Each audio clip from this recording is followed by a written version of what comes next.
આકાશવાણી અમદાવાદ વડોદરા. હવે સાંભળશો મહીસાગર જિલ્લાનો સમાચાર પત્ર, જેના લેખક છે કૌશિક જોશી. આયુષ મંત્રાલય દ્વારા સ્વસ્થ, સમૃદ્ધ અને વિકસિત ભારતના સંકલ્પને સાકાર કરવા માટે નેશનલ આયુષ મિશન હેઠળ Ayush mobile medical unit Ayush રથનું જિલ્લા પંચાયત ભવન લુણાવાડા ખાતે જિલ્લા પંચાયત પ્રમુખ બાબુભાઈ પટેલ અને જિલ્લા વિકાસ અધિકારી ચંદ્રકાંત પટેલની ઉપસ્થિતિમાં લીલી ઝંડી આપી પ્રસ્થાન કરાવ્યું હતું.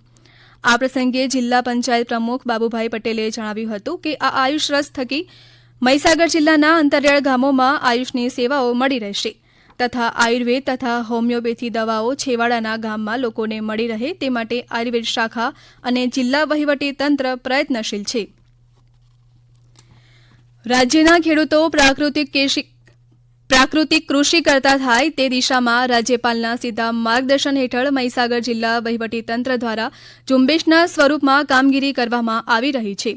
મહીસાગર જિલ્લાના ખેડૂતોમાં પણ પ્રાકૃતિક કૃષિ અંગે વ્યાપક જાગૃતતા પ્રાકૃતિક કૃષિનું અભિયાન જન આંદોલન બને તે અર્થે પ્રાકૃતિક કૃષિ પરિસંવાદ પ્રદર્શનનું જિલ્લા પંચાયત પ્રમુખની પ્રેરક ઉપસ્થિતિમાં લુણાવાડા તાલુકાના મલેકપુર મારુતિ વિદ્યાલય ખાતે ગુજરાત પ્રાકૃતિક વિકાસ બોર્ડ અને આત્મા પ્રોજેક્ટ દ્વારા આયોજન કરવામાં આવ્યું હતું.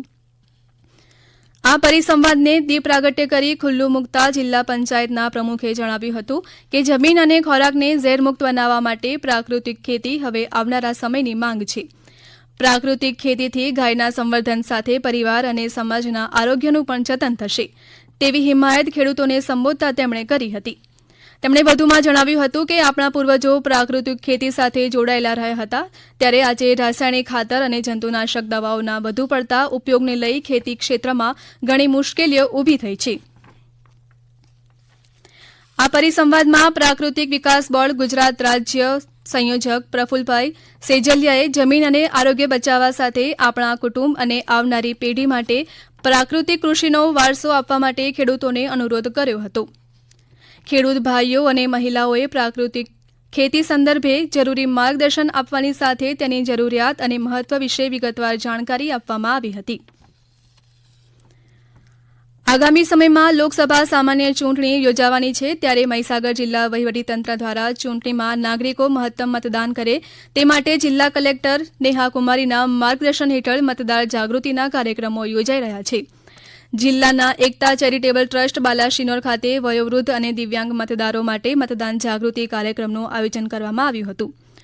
વયોવૃદ્ધ અને દિવ્યાંગ મતદારોને લોકશાહીના પાવન પર્વમાં દરેક મતનું મહત્વ સમજાવી મતદાન મથક પર તેઓ સરળતાથી મતદાન કરી શકે તે માટે ઉપલબ્ધ સુવિધાઓ જેવી કે પીવાના પાણી, સુગમ્ય રેમ્પ, વ્હીલચેર, સ્વયંસેવકો, દિવ્યાંગ અને વયોવૃદ્ધ મતદાતાઓ માટે અલગ લાઇન જેવી સગવડો વિશે જાણકારી આપવામાં આવી હતી.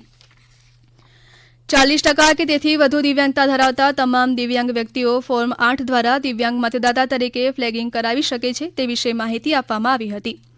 ભારતીય ચૂંટણી પંચ દ્વારા દિવ્યાંગ મતદારો માટે સક્ષમ મોબાઈલ એપ શરૂ કરવામાં આવેલ છે, તેના વિશે સમજ આપી સક્ષમ એપ મારફતે BLO દ્વારા ફોર્મ 8 દ્વારા દિવ્યાંગ મતદાતા તરીકે ફ્લેગિંગ, ઘરે બેઠા મતદાન કરવા માટે ફોર્મ 12Dની સુવિધા, મતદાન મથક પર વ્હીલચેર કે સહાયકની સેવા મેળવવા માટે માંગણી કરી શકે છે. EVM નિદર્શન કરાવીને EVM દ્વારા મતદાન વિશે સમજ આપવામાં આવી હતી. મહીસાગર જિલ્લામાં કેબિનેટ આદિજાતિ વિકાસ મંત્રી કુબેરભાઈ ડિંડોરે તેમના મત વિસ્તાર સંતરામપુર નગર ખાતે અંગ્રેજોના સરમુખત્યાર અને દમનકારી શાસન સામે આઝાદીનો અવાજ બની દેશ માટે શહીદી વહોરનાર સરદાર ભગતસિંહને આજરોજ શહીદ દિવસ નિમિત્તે પુષ્પાંજલિ અર્પણ કરી તેમના બલિદાનને યાદ કર્યું હતું. મહીસાગર જિલ્લામાં મતદારો ચૂંટણીમાં ઉત્સાહપૂર્વક જોડાય તે હેતુસર જિલ્લા ચૂંટણી અધિકારી દ્વારા જિલ્લાની વ્યાજબી ભાવની દુકાનોના વેપારીઓના સંગઠન તથા જિલ્લાની ગેસ એજન્સીઓના સંગઠન સાથે MOU કરવામાં આવ્યા હતા.